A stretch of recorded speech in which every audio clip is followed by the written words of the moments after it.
Good morning. Are you feeling kind of poorly? We can maybe get you something from the field hospital here. My name's Hannah Ropes, and I am the head nurse for the 10th Illinois Volunteer Cavalry.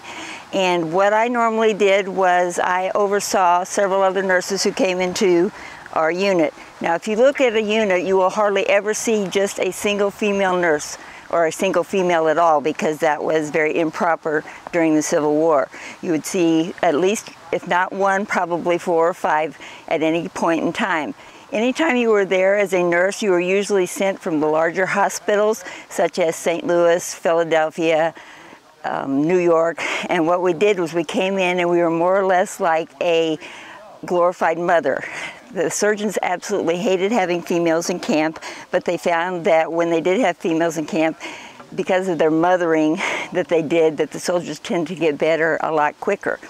Now, what I did as a head nurse was, again, I oversaw the nurses. I was paid 40 cents a day or $11 a month. That was our typical amount of money that we earned. If you were just a nurse helping me, you were paid 10 cents a day. You were provided a meal and provided your lodgings. So that's how we kind of took care of the nurses who came in. There was no official nursing school until 1873. That's when the first nursing school in the United States was started. So until then, it was all book learning and on-the-job training for the most part. As a nurse, my primary responsibility was to make sure that we read letters and wrote letters home for the soldiers, because many of them could not read or write. A lot of times we had to make sure that they had 3 hot meals a day. That was part of our job at that particular point in time. Weekly bath and weekly underwear change. That was Army regulation. And so that's what we did when we were taking care of the soldiers for the most part.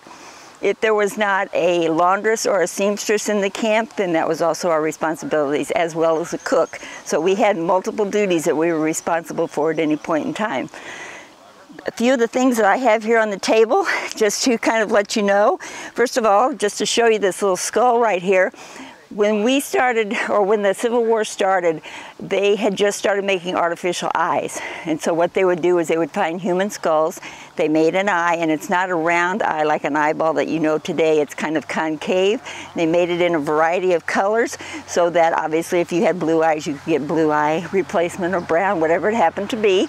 And you had 3 options. You could wear just your eye if you wanted to. You could wear your eye in a patch, or you could wear just the patch, really, again, depending on what you wanted at that particular point in time. Some of the medicines that they had available, almost every soldier during the Civil War had what we call dysentery or diarrhea. A lot of people called it the Tennessee trots or the Virginia two-step, but we treated the soldiers when they had these particular ailments, because obviously that was one of the main things that unfortunately killed soldiers. It wasn't being wounded or shot that killed them, it was having the diarrhea or the dysentery.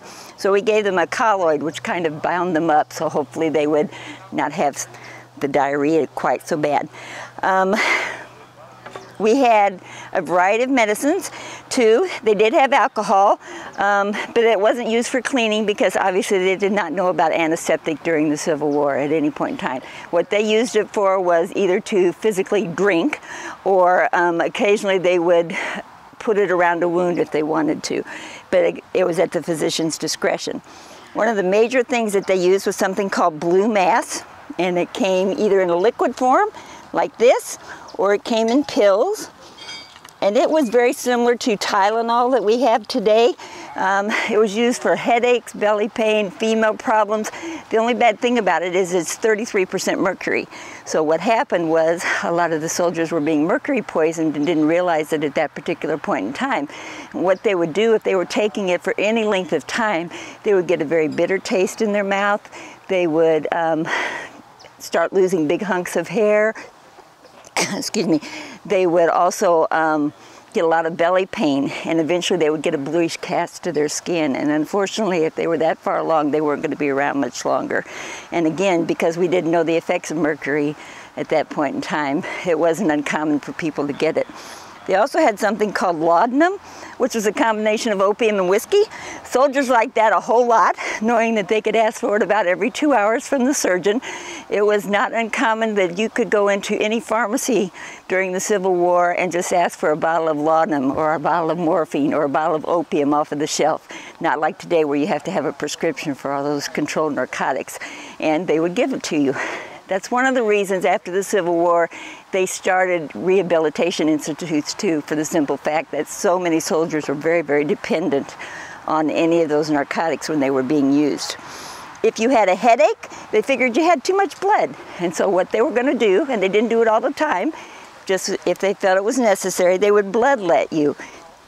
They would use an instrument that looks like this.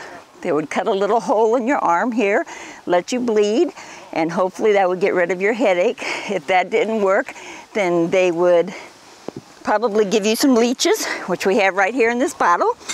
These leeches are blood suckers, and what they do is that's what they feed on, and once they get full, they fall off. And if that didn't work, then you probably ended up getting the laudanum at that particular point in time. This is a stethoscope. This is an early prototype for a stethoscope.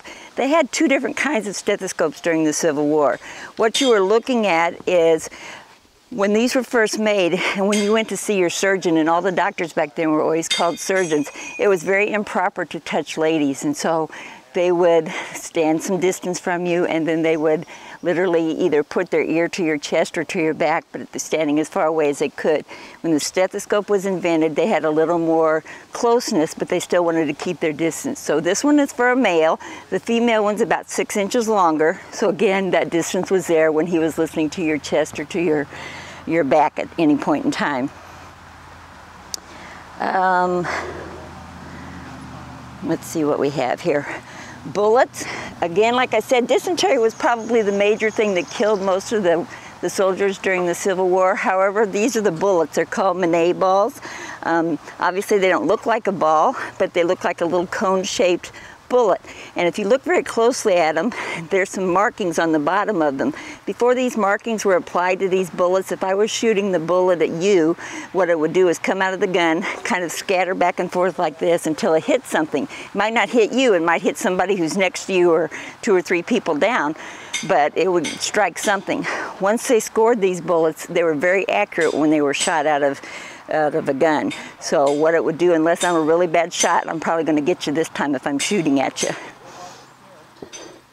They also had something called grape shot, which is this little round looking ball here. What they would do with this is put them in a canister, and then they would shoot it, and it ran very low to the ground, so that a lot of the soldiers had a lot of leg wounds when they had any kind of fire coming at them. And early on, the soldiers didn't realize how severe a wound they could develop from something like these grape shots or from even the bullets, and they would try to stick their feet out to stop the bullet. And I can imagine, you can guess what happened. They probably either lost their foot or it was dangling at that point in time. And then finally they figured out that that wasn't a very smart thing to do, so they stopped. Surgical supplies. If you were from the north, you were much better equipped with surgical supplies than you were from the south. So you kind of used whatever you could, especially if you were a southerner. But up north, if they had sutures that needed to be done, they received their equipment from the big field or from the big hospitals, city hospitals. If they ran out, what they would do is literally comb their horse's tail, which is what this is right here. Horsehair is very coarse, and so what they would do is boil it, and it becomes very soft, and then they could use it for suture material. You did have to remove it, however, you would have an infection if it didn't come out. They also had something called Sharpie, which is what's in this container right here. Sharpie is what we would call a 2x2 or a 4x4 nowadays. So if you had a bullet wound, say in your arm, the physician would take his finger, stick it down in the hole, see if he could find the bullet. If he could, he would try to remove it. If he couldn't, then what he would do is he would pack it with a Sharpie, wrap up their arm, and we'll say, we'll look at it tomorrow, but more than likely you're probably going to get your arm amputated tomorrow because, unfortunately, of the lead in the bullets, it's not going to be very viable. Some of the instruments that we used, or the surgeon used, one of my favorites is our tonsil remover, which is what this device is right here. They would literally set you down. If you complained of a sore throat, they would set you down, have you open your mouth, look for your tonsils, of course. There's a little loop on here that you would put a piece of suture material through, hook it around their tonsils. You got a good shot of whiskey. They would tell you to take a deep breath. They would guillotine it off, and then they would sew like crazy in hopes that you wouldn't bleed to death while we're waiting to get you taken care of. Any kind of surgery that you had on extremities, arms and legs, you were almost always put to sleep. If you had minor things like fingers and ears and perhaps a toe, it was probably just a good shot of whiskey is what was going to put you out. Not put you out, probably just make you feel better at that particular point in time.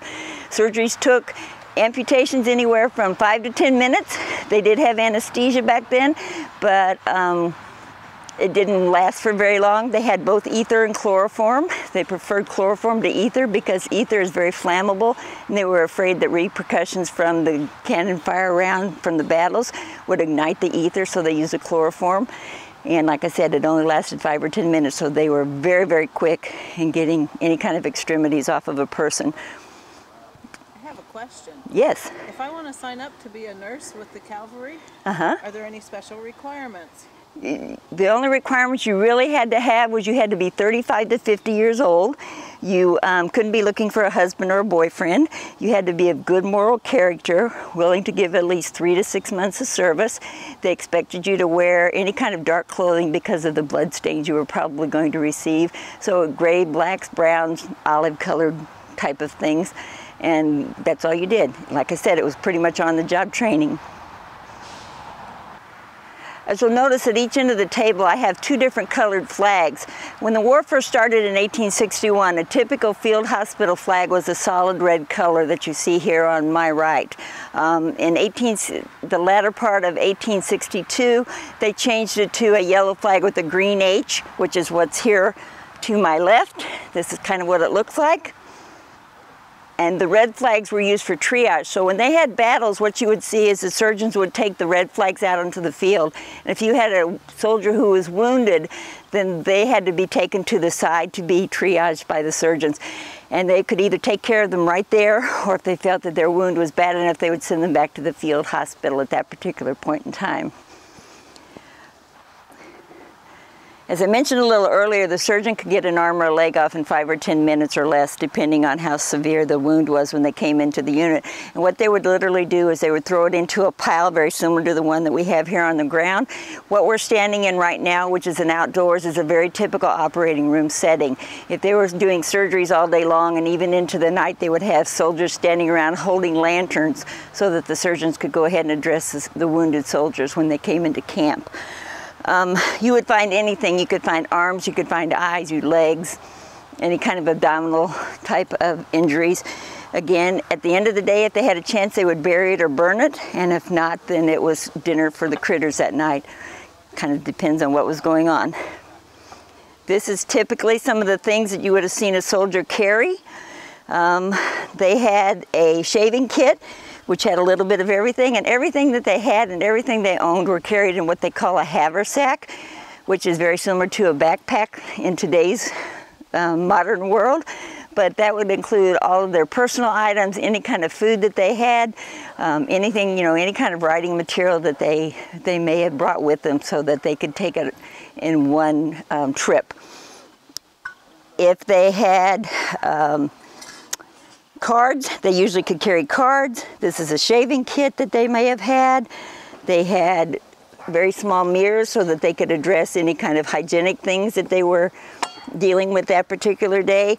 Occasionally they would take games with them such as checkers. They had marbles, a lot of compasses.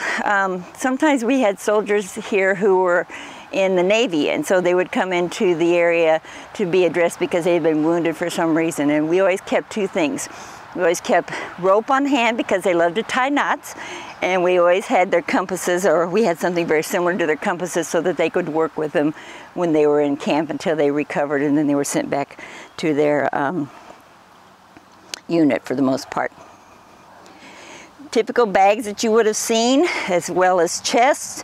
A physician's bag is right here to my left. It's a bigger one than normal, but that's what you would have seen. The smaller black one, which was over on the table that you saw a little bit earlier, is very typical what a surgeon would carry when they went out to the field.